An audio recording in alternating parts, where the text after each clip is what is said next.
Well, warm welcome to Europe tonight. Well, Pakistani shares jumped more than 4% after news that President Musharraf had officially stepped down. The resignation comes after nearly 9 years of leadership for Musharraf, who was facing possible impeachment from the nation's coalition government. Investors jumped back into the market on hopes that political instability in the country, which had escalated since the assassination of Benazir Bhutto, would come to an end. US Secretary of State Condoleezza Rice said the US will keep helping Pakistan to fight extremism. Well, joining us now with analysis is Urmila Asia editor at Jane's Country Risk. Urmila, thank you very much for coming to talk to us.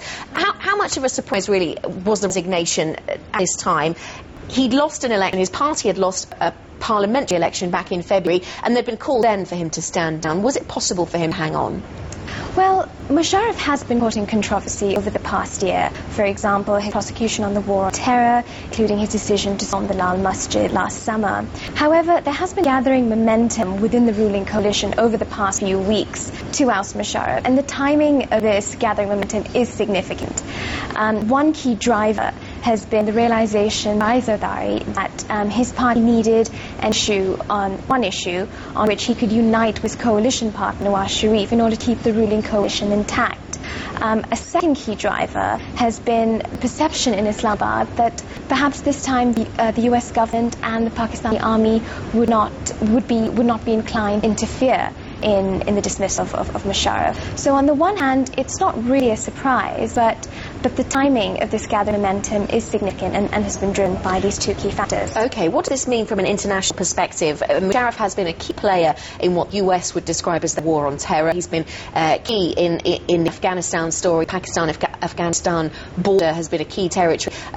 He has been in charge of, essentially, but the Afghans have been saying he was only on the side of the US or involved in that in words only. What significance does it have for that sort of wider picture? I think you're right in saying that Musharraf has been a key ally on the war on terror, but a very controversial ally on the war on terror. And from Washington's perspective, Musharraf's resignation isn't really going to affect its growing perception that its key partner has been failing considerably in the war on terrorism. And to that extent, I think Washington is likely to continue pursuing its current dual-pronged strategy, which is to continue pressuring the Pakistani civilian government to act on the Taliban sanctuaries in its tribal areas, while also autonomously acting in its own interest, as suggested by continuing airstrikes.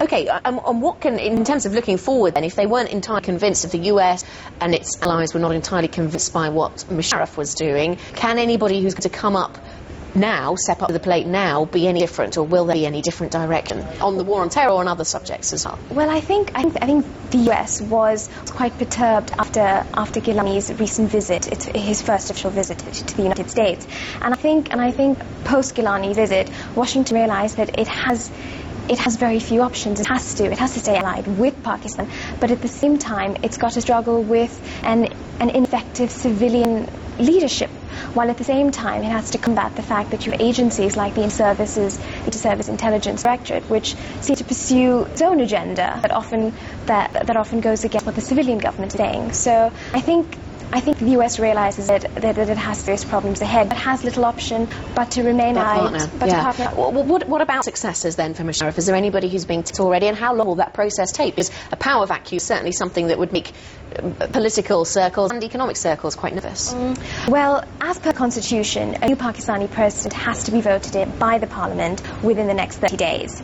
Already there are some theories being floated about who this candidate could be.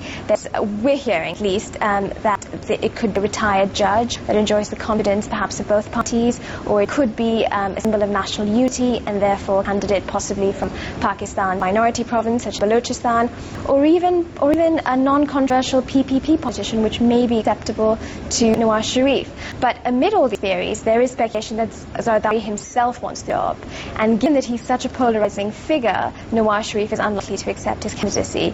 As such, overall, there's likely to be intense political wrangling, behind-the-scenes manoeuvring, possibly even feuding within the coalition government to try and decide on candidates. So this could be the start rather than the end of the story. Exactly. Urmila, thank you very much for coming to talk to us. Urmila Asia editor at Jane's Country Risk.